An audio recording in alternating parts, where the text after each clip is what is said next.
Hello, good morning students.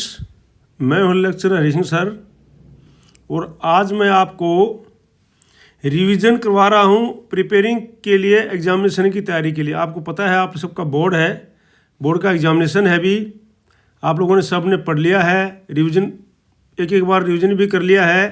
तो अभी आपका शॉर्ट रिवीजन मैं करवा रहा हूं जो बोर्ड की एग्जामिनेशन की तैयारी के लिए, और उसमें खासकर है एमसीक्यूज़।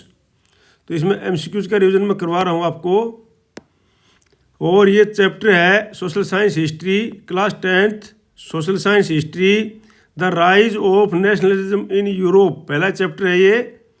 और एमसीक्यूज़ की रिवीजन मैं करवा रहा हूँ, तो आप आराम से इस वीडियो को सुनते रहिए और अपना रिवीजन करते रहिए।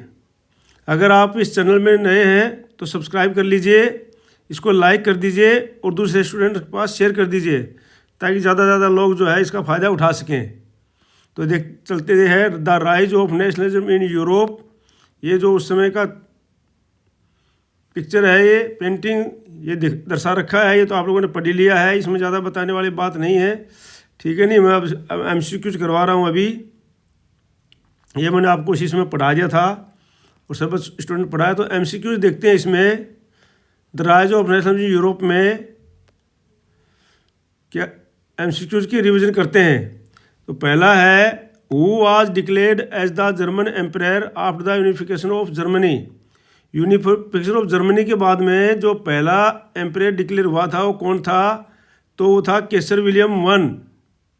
ये चार ऑप्शन है इसमें, केसर विलियम वन, जार निकोलस और लुइस 16 और नेपोलियन। तो इनमें जो है केसर विलियम वन था। अगला है केसर विलियम था जो कि जर्मनी यूनिफिकेशन के बाद में उसको सीधा का बना दिया गया था राजा, किंग, ठीक है। नहीं, who played the most important role in the unification of Germany. Unification of Germany, Germany को यूनिफिकेशन करने के लिए किसने सबसे ज़्यादा रोल निभाया था? तो इसमें जो है ओटोमन बिस्मार्क था। कौन था? Ottoman Bismarck. बाकी ऑप्शन है, इनको पढ़ लेना, नहीं पढ़ने की जरूरत नहीं है। आप जो है इसको याद रखो जो बता रहा हूँ, क्योंकि ऑप्शन तो कुछ भी आ सकते हैं एग्जाम में, ठीक है। नहीं, गलत ऑप्शन कुछ भी आ सकते हैं। जो सही ऑप्शन है उसको पढ़ना है, आपने सही आंसर है उसका पढ़ना है। तो ये जो है उसको याद रखना है।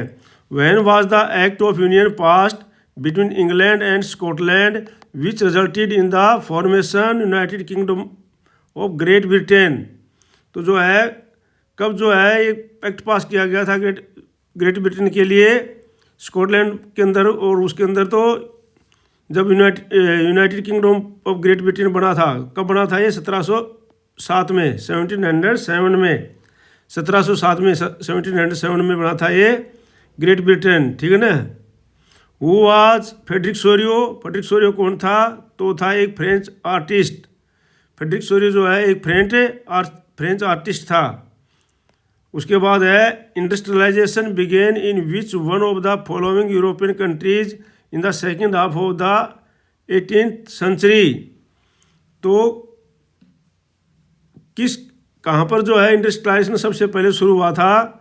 जो 18th सेंचुरी के अंदर तो हुआ था इंग्लैंड के अंदर। सबसे पहले जो इंडस्ट्रियलाइजेशन, उद्योगीकरण शुरू हुआ था कहाँ पर, किस कंट्री में के अंदर?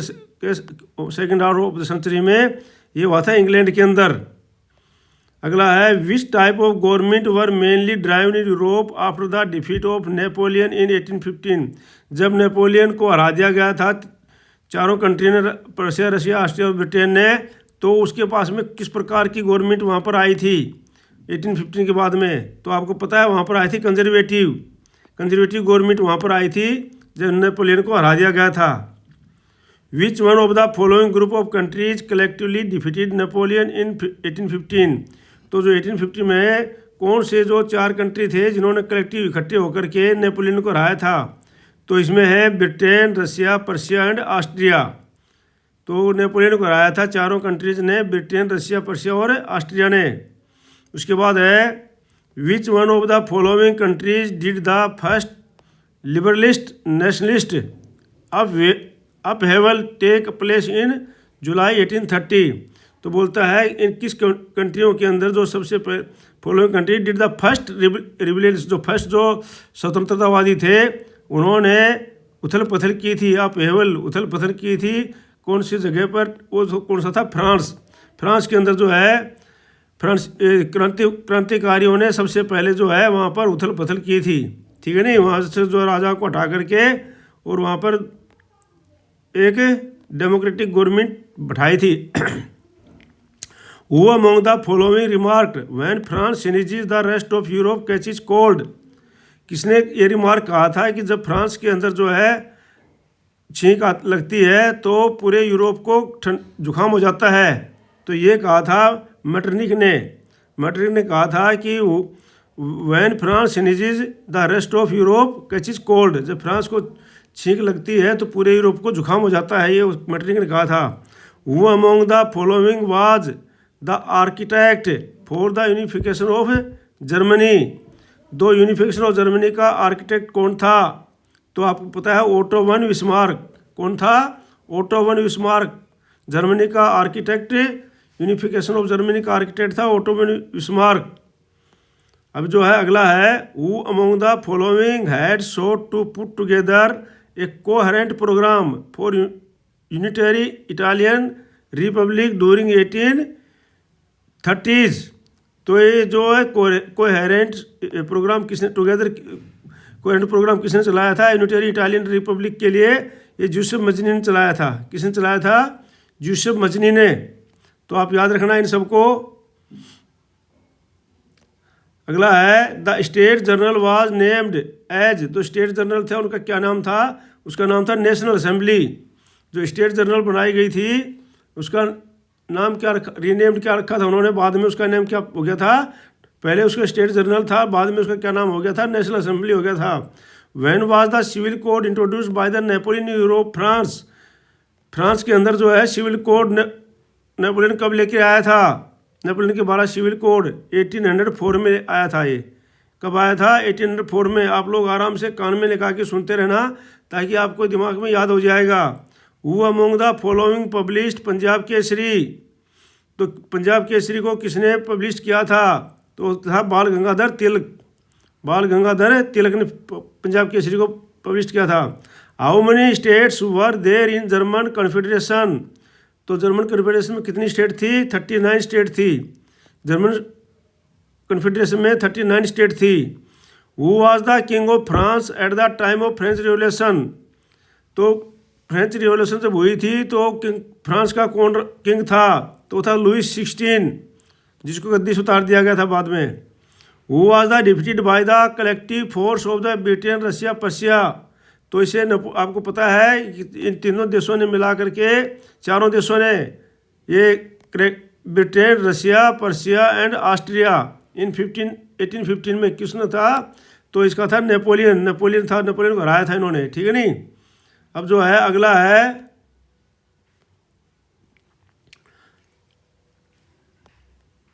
स्ट्रक्चर ले लेते हैं हम यहाँ से। इसका क्वेश्चन पीछे रह गया, छोड़ देते हैं उसको। In the questions given below there are 2 statement marked as assertion A and assertion R. क्या है इसमें? 2 स्टेटमेंट हैं, एक असर्शन ए है और एक रीजन आर है। एक असर्शन ए है, दूसरा रीजन आर है। Read the statement and choose the correct option. तो असर्शन ए है, इन 1871 the Persian king William one was proclaimed king of Germany. इसका रीजन है भाई 1871 में जो है पर्शियन किंग विलियम वन जो है जर्मनी का राजा बना था। तो और रीजन में है, with the help of Prussian army and bureaucracy Otto von Bismarck played a crucial role in the unification of Germany. तो इसमें कौन सा सही है? तो इसमें जो है बोथ ए एंड आर दोनों सही है। बोथ ए एंड आर जो है ट्रू है, and R is the correct explanation of A. और आर जो है ये इसका ए का करेक्ट एक्सप्लेनेशन कर रहा है, ठीक है नहीं। तो आपको पता है कि आप पढ़ रखे हो कि भाई with the help of army bureaucracy Otto von Bismarck played a crucial role for the unification of Germany. तो इसका ये सही है बिल्कुल, ये भी सही है और ये भी सही है, और ये जो है इसका सही एक्सप्लेनेशन कर रहा है। अगला है, 2 statements are given below as assertion A and R. तो इसमें जो है असर्शन ए है, after Russian occupation in Poland the Russian language was imposed on its people. R है, the use of police soon come to be symbol of the struggle against Russian dominance. तो ये जो है इनका answer है both A and R a assertion, both assertion A and reason R true, दोनों true हैं, ये दोनों सच हैं। इसमें ये भी सच है, ये भी सही है। और जो है and reason R is the correct explanation of assertion, और जो रीजन आर है ये इसका करेक्ट एक्सप्लेनेशन है, ठीक है नहीं, उसका सही करेक्ट एक्सप्लेनेशन है। क्योंकि जो है use of police soon came to the symbol of the struggle against, जो पुलिस भाषा का यूज करने पर जो है एकदम सिंबल के अगेंस्ट, उसमें रशियन के अगेंस्ट डोमिनेंस में अगेंस्ट में ये पुलिस भाषा का रशियन किया, ये उनके सिंबल के रूप में आई थी। सही है इसका आंसर, ठीक है नहीं। अगला है असर्शन ए है viewers in Silesia had led a revolt against contractor in 1845। तो ये जो क्या है बिल्कुल सही है कि भाई 1845 में जो सिलेशिया के अंदर वेवर्स थे उन्होंने क्या कर दिया था, कॉन्ट्रैक्ट के अगेंस्ट में रिवोल्ट कर दिया था।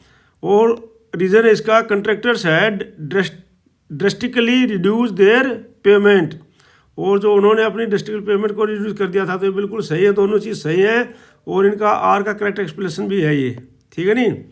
अगला है असर्शन ए है in Britain the formation of the nation state was not the result of sudden upwell, कि भाई जो फॉर्मेशन ऑफ नेशन स्टेट की थी एक अचानक कोई उथल पुथल नहीं थी ब्रिटेन के अंदर। आर क्या है ethics group of Britain extended its influence, ये जो है इसके अंदर क्या है असर्शन ए ट्रू है, ये बिल्कुल ट्रू है, लेकिन आर जो है ये फॉल्स है, आर जो है ये बिल्कुल फॉल्स है, इसमें नहीं था ऐसा, ठीक है नहीं, आपने पढ़ा हुआ अच्छी तरह से। अभी जो है अगला क्वेश्चन है who among the following was proclaimed king of United Italy इन 1861। तो 1861 के अंदर जो है किसने, who among the following was proclaimed king of United Italy 1861 में कौन किंग बना था, तो विक्टर एमिनुल टू था, ये विक्टर एमिनुल टू था इसमें, ठीक है नहीं। अगला है read the fact against the revolution of the liberal Europe during 1848 and choose the correct option. तो इसमें जो है एडिकेशन ऑफ मोनार्क, बी है universal male suffrage had been proclaimed, C है political rights to women were given, और D 4 है freedom of the press had been asked for. तो इसमें जो है ओनली 1, 2 एंड 4 करेक्ट है। पहली भी ठीक है, अब एब्डिकेशन ऑफ मोनार्क ठीक है बिल्कुल, और 2 भी ठीक है, universal male suffrage had been proclaimed किया था उसके अंदर यूनिवर्सल का मेल सफ्रेज, और चौथा है इसके अंदर freedom of the press had been asked for, और फ्रीडम प्रेस के लिए पूछा गया था, इसमें कहा गया था, ठीक है ना। अगला है on which of the following modern aspect did the new Germany place a strong emphasis.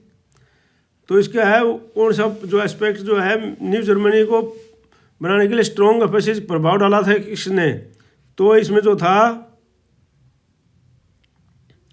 इसमें जर्मनी के लिए currency, banking, legal system, demography. तो इसमें जो है ऑप्शन 1, 2 एंड 3 ठीक है, ठीक है नहीं। अगला है which one of the following Italian state was ruled by Italian princely houses. तो कौन सा स्टेट जो था इटालियन प्रिंसेस हाउसेज जो वहाँ पर शासन करता था, तो वहाँ पर था सिडानिया पिडमेंट। सिडानिया पिडमेंट जो है ये शासन करते थे उसमें इटालियन प्रिंसली हाउसेज में। अब जो अगला है identify the characteristics of the Cavour among the following and choose the correct option. तो इसमें जो है कौन कौन से ओनली 1, 2 एंड 3 आर करेक्ट। तो पहला क्या है इसमें 1, 2, पहला है he was the Italian statement, दूसरा है he spoke French much better than the Italian, और तीसरा ही वॉज टेक्टफुल डिप्लोमेट। तो ये जो 1, 2 एंड 3 करेक्ट है इसमें। अगला है